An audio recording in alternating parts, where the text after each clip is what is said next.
Hello, प्रणाम। कैसे हैं आप सब? मैं हूँ कल्याणी झा। और आज सुबह से ना कुछ सूट ही नहीं किए क्योंकि मेरे सर में ना बहुत दर्द हो रहा है। पता नहीं कुछ दिनों में ना मेरे सर में बहुत दर्द होने लगता है। सुबह इनको बस अमूट और रोटी खिला के भेज दिए हैं। अगर आप लोग बिहार से हैं तो अमूट ज़रूर जानते होंगे कि अमूट किसको कहते हैं। अगर आप लोग जानते हैं तो मुझे बताइएगा ज़रूर। मैं इंतज़ार करूँगी आपके जवाब का। और अभी मैं आ गई हूँ किचन में। और इनके एक दोस्त है ना, वो सत्तू दिए थे, तो मैंने सोचा बहुत दिन से रखा हुआ है, ख़राब भी हो गया, तो सत्तू का पूड़ी बना देते हैं। तो वही बनाने आई हूँ। मैं आपको ना नागालैंड की एक ख़ास बात बताती हूँ। मैं जब नागालैंड आने वाली थी तो मैं बहुत डर रही थी कि नागालैंड कैसा होगा, जाएंगे तो वहाँ सर्वाइव कर पाएंगे कि नहीं कर पाएंगे। ये सब मन में बहुत ख्याल आता था। मेरे घर वाले भी डरते थे कि वहाँ जाएगी, नई जगह है, कैसे रहेगी, क्या करेगी। तो मैं बता दूँ आपको कि अगर आप नागालैंड इन फ्यूचर कभी आना चाहते हैं तो कभी डरे नहीं कि हाँ मुझे नागालैंड जाना है तो कैसा होगा। मुझे ना बहुत क्या मैं बताऊँ, मुझे ना कभी कभी फील ही नहीं आता है कि मैं बिहार में नहीं हूँ। यहाँ पे ना बिहार के लोग और बंगाल के लोग और एक नागालैंड के लोग, तीन ही लोग मैंने आज तक देखा है यहाँ पे। कोई चौथा देखा ही नहीं है। अगर आप देख रहे हैं मेरा वीडियो कि आप लोग कहीं और से हैं तो बताइएगा मुझे।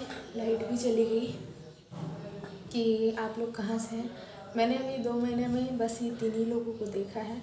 और डर की बात रही तो मैं कभी कभी अकेले भी मार्केट चली जाती हूँ। कोई ऐसी डर वाली बात नहीं है। और सबसे बड़ी बात है, यहाँ पे लोग कमेंट पास नहीं करते। कमेंट पास नहीं करते तो आप खुद को सेफ़ फील करते हैं। जैसे कि कहीं भी जाइए आप और 4-5 लड़के खड़े हैं और वहाँ से कोई लड़की को गुजरना है तो बहुत अनकंफर्टेबल फील होता है हमें कि वहाँ से जाना है। तो हम लोग बहुत इनसिक्योर हो जाते हैं कि कैसे जाएं।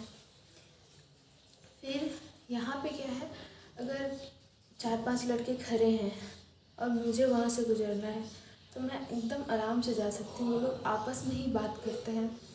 ये नहीं कि आपको देख के हंसेंगे, कुछ कमेंट पास करेंगे, ऐसा कुछ नहीं होता है। तो ये सब के मामले में नागालैंड बहुत वो है, अच्छा है। और दूसरी बात कि ये लोग औरत का बहुत रिस्पेक्ट करते हैं। जहाँ औरत की बहुत रिस्पेक्ट होती है वहाँ सेफ औरत होती ही होती है। जैसे कि मानते हैं कि अगर नागालैंड के लोग आपस में लड़ाई कर रहे हैं तो वो औरत को देखेंगे ना तो वो शांत हो जाते हैं, वो लड़ाई नहीं करते हैं। वो ये इसलिए शांत हो जाते हैं कि औरत का रिस्पेक्ट कर रहे हैं कि अगर मुंह से कुछ अलोल जलोल निकल रहा है तो वो औरत के सामने ना निकले। तो वो लोग बहुत रिस्पेक्ट करते हैं। ये सब यहाँ की अच्छाई है। आप भी अगर नागालैंड आना चाहते हैं बेझिझक आइए, कोई डर की बात नहीं है। और इंडिया का कहा जाए कि लड़कियों के लिए सेफ़ है कि नहीं, हाँ तो लड़कियों के लिए इंडिया में ये एक स्टेप मान सकते हैं कि सेफ़ है। और दूसरी बात क्या होता है ना, खुद का सेफ्टी खुद के हाथ में होता है। अगर आप 2 बजे रात में निकल रहे हैं तो वो आपकी गलती है कि नहीं। तो खुद का कोई भी स्टेट मायने नहीं रखता है। कोई भी स्टेट हो, कुछ भी हो, आप गलत टाइम पे निकलिएगा तो वो सब आपकी ज़िम्मेदारी होती है।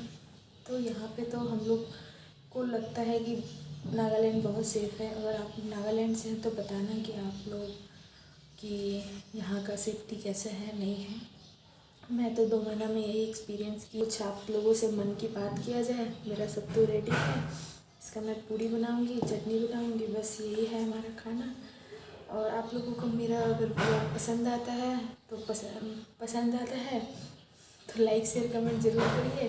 अभी मैं खुद ही न्यू ब्लॉगर हूँ तो मुझे खुद ही नहीं समझ आता है कि मैं क्या बोलूँ। फिर भी तब तक के लिए बाय बाय।